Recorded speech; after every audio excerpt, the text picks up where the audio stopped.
What is good, my people? Today I want to do a video geeking out on an aquarium plant known as the micro sword. Things have been really crazy here in the household. We're setting up tanks, house plants. It's just complete chaos. We have cats running around everywhere. It's essentially animal hoarding at its best. But today I want to deep dive in talking about an aquarium plant known as the micro sword. There's two kinds of micro swords that are really popular in the hobby right now. There's the regular micro sword, and then there's the micro sword narrow leaf. And I want to deep dive talking about both of these. I want to talk about my experience with planting them, keeping them, some secrets. Let's just deep dive. Woo! So the reason this plant known as micro sword kind of gained my attention is because it has that grass-like look to it, and it almost has a carpeting effect, and that's kind of what a lot of plant keepers are after. They sought after that carpet-like, grass-like look. And after doing a bunch of research, there's only a handful of plants that you can actually utilize as a carpet in a non-CO2 tank, and micro sword narrow leaf is one of them. I decided to get all my new plants from h2oplants.com just because Justin's been a buddy of mine forever, and I highly advise if you're looking for aquarium plants, go to h2oplants.com. Great guy, great service, great plants. I absolutely love it. So this is exactly what your micro sword plant should look like. There's two different variations that are popular right now. It's the narrow leaf and just the regular micro sword. The narrow leaf is just going to grow a little bit taller. That's really the only difference. Chances are your micro sword plant is going to come in a pot with rock wool around it, just like you see here in this video. And really, there's two different ways to plant this stuff. If you're going for a carpet effect, I would highly advise you try to split up each individual stem. But honestly, sometimes if you just throw the entire bulk of all the stems together in one section, they may have better odds in surviving and coming back faster. Hopefully that makes sense. So what I'm trying to explain here is if you're trying to get the carpet effect, what you want to do is spread out the stems and spread them out in your aquarium, because what they're going to do, this plant is actually going to run runners underneath the substrate, and that's how it spreads, getting that carpeting effect.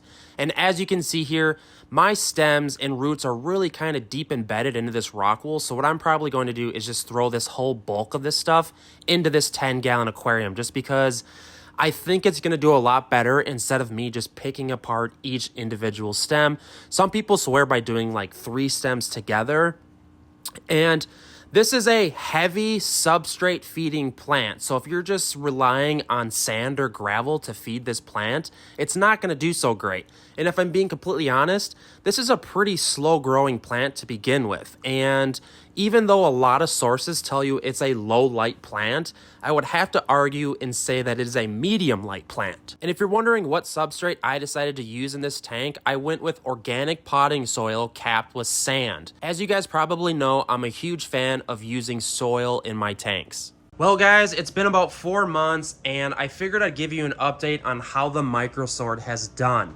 I really wanted to give this plant some time. Like I said, it is a pretty slow grower, and this is a 10-gallon aquarium with potting soil capped with sand with only a couple guppies. And as you can see, the greenery / plants are coming in great. So here's what the micro sword looks like. It was just this little bunch up in this corner, but now you can tell that it is actually starting to carpet. And you can tell right here, this is a runner. I don't want to clean the algae off the glass because it'll probably tear up this runner. But the micro sword is doing completely awesome. And you can see how far down those roots actually go. A lot of people say that you only need like 1 inch of substrate in planted tanks. I disagree. I'm doing super deep beds in a lot of my tanks, and I feel like the roots go a lot deeper than what a lot of people think they do. And here's the deal. This setup works great because I have 1 inch of sand and like 2 inches of dirt. Hey, what are you doing here? Hey, you're just a cutie. You trying to get some video time? Oh yeah, this is Teddy. Like I said, we got some cute kitties in the house. What do you think, buddy? But yeah, guys, the micro sword, it's a super easy plant to grow.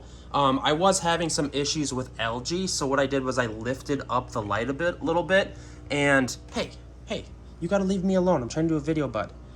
What I did is kind of a weird DIY, but I just used one of these totes and I cut a hole at the top of them and I spray painted them black. They're just those like clear totes, and then the light fits in here perfect, and essentially it lifts it up off the water surface a little bit, because if you're having algae issues, sometimes lifting the light makes a big difference. And as far as lighting, these are just super cheap Amazon Haiger lights. I know a lot of people talk trash on Haiger. I really like their plant lights, and I'm a fan because they're cheap, they're easy to use, and gosh, oh geez, Louise. Oh geez, you're just wanting some loves, huh? Look at those beautiful eyes. Look at those beautiful eyes. All right, so gosh, what the heck was I even talking about? All right, guys, the micro sword.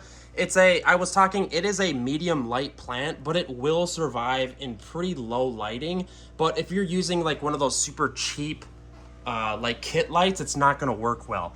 Get yourself an actual plant LED light and things should work out good for you. And make sure you have a nutrient rich substrate, just because it's a heavy feeder. All of these tanks are dirt substrate capped with sand, and just look how good they're doing.